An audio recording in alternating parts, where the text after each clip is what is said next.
Izin bertanya Ustaz, eh, saya pribadi ini kalau misalnya sedang tersambung seperti ini, taklim dengan Ustadz ataupun dengan yang lainnya itu merasa memang benar-benar surga itu terasa dekat dan neraka seolah-olah terbentang di hadapan kata saya pribadi.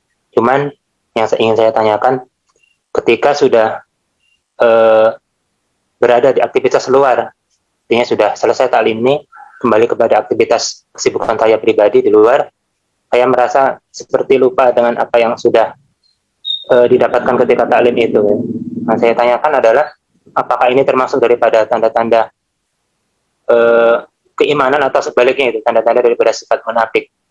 Karena ketika berada dalam taklim itu rasanya neraka itu benar-benar terbentang di hadapan mata. Tapi ketika sudah berada di luar taklim atau kembali kepada kesibukan dunia, seolah-olah saya merasa lupa dengan apa yang sudah diperingatkan yang didapatkan dalam taklim. Mungkin hanya itu saja Ustaz. Baik, jazakallah khair. Pertama izinkan kita turut mendoakan semoga Allah Subhanahu wa taala menanamkan istiqamah di dalam diri kita sehingga dapat mengarungi kehidupan dengan jalan yang sesuai petunjuk Allah Subhanahu wa taala, dalam jalan kebaikan sampai juga kita menjalani hidup hayatan thayyibah. Itu selalu saya mohonkan kepada Allah, dan wafat dalam keadaan husnul khatimah. Pertama, saya ingin merespon bahwa apa yang Anda alami, saya alami, kita alami seperti itu menunjukkan bahwa kita menjalani kehidupan yang normal. Ingat ya, kita menjalani kehidupan yang normal. Normal itu kalau kita bawa ke dalam tatanan spiritual atau gambaran spiritual, konsepsi keberagamaan, bahwa dalam hidup kan kita yang kita jalani, kita punya misi mengabdi kepada Allah untuk beribadah. Yang kedua, kita punya misi untuk bisa menjalani kehidupan di bumi sebagai khalifah yang saling menggantikan, kemudian juga membangun kemakmuran, menghadirkan manfaat, dan berusaha sukses sesuai dengan kemampuan yang kita bisa hadirkan. Itu intisari Quran surah 51 ayat 56 terkait ibadah, dan Quran surah kedua Al-Baqarah ayat 30 terkait misi khalifah di muka bumi dengan turunan-turunannya seperti yang pernah saya jelaskan. Dalam saat yang bersamaan ada pengganggu yang tidak menginginkan semua itu terwujud.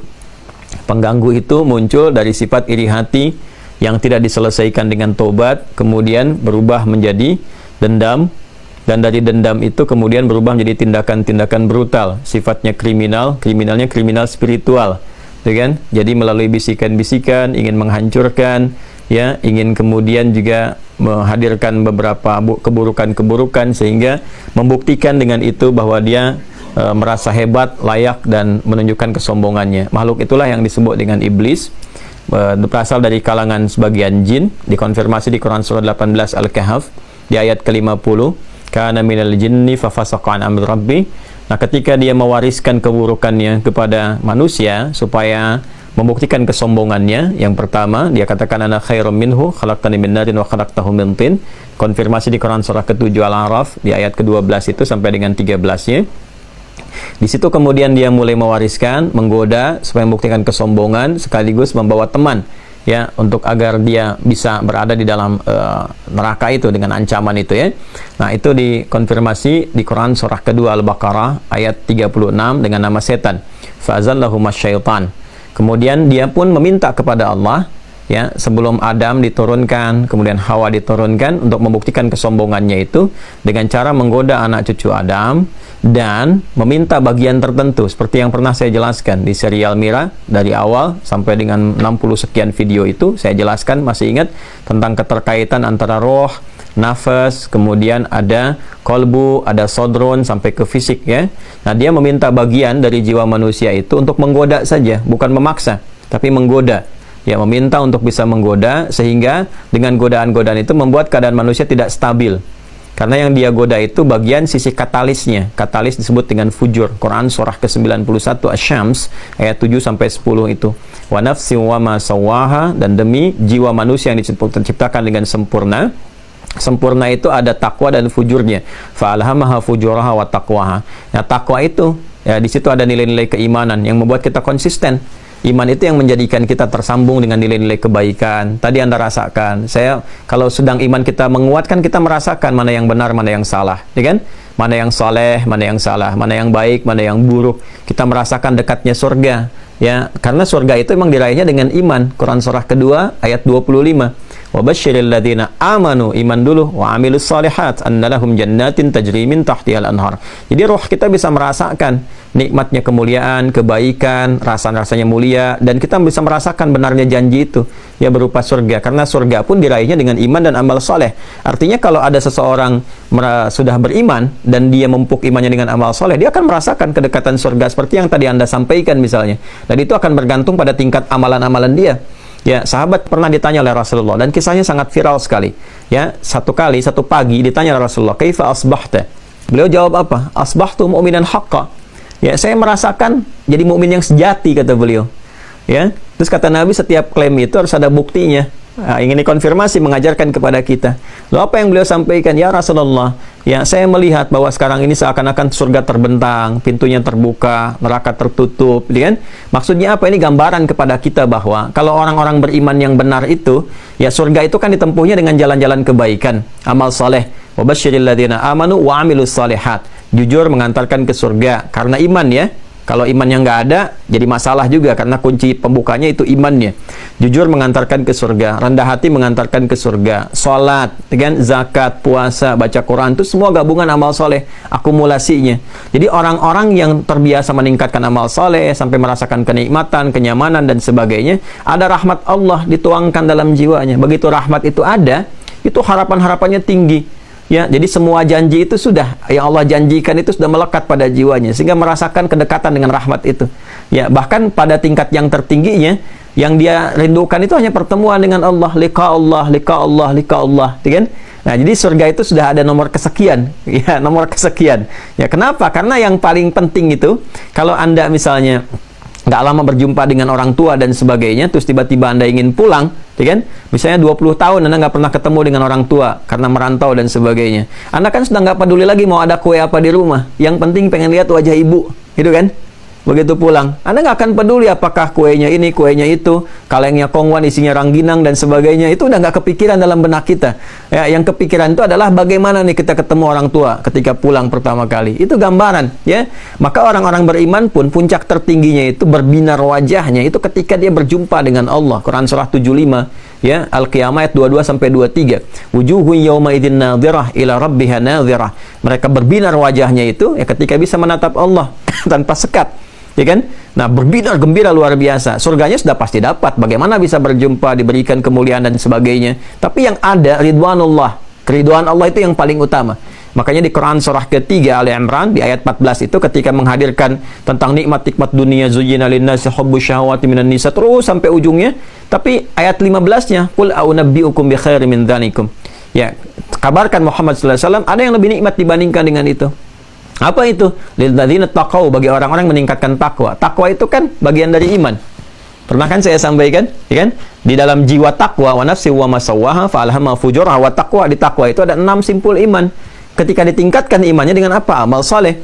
Ya, disiapkan oleh Allah apa itu? Surga-surga, kenikmatan. Sehingga orang-orang yang berusaha beramal saleh, tadi saya sampaikan, ada getaran dalam jiwanya.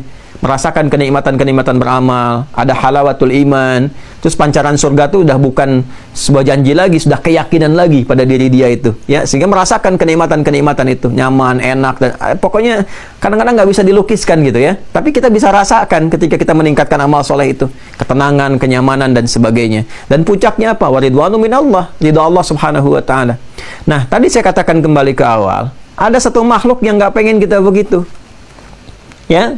Makhluk ini selalu menggoda. Nah, ketika menggoda itu yang disebut dengan setan. Dia memanfaatkan katalis takwa, lawan dari takwanya itu namanya fujur. Ya, fujur itu kan harusnya mensupport takwa. Kalau ada jujur, ada dusta, gitu kan? Kalau kemudian ada apa lagi? Ada rendah hati, ada sombong, gitu kan?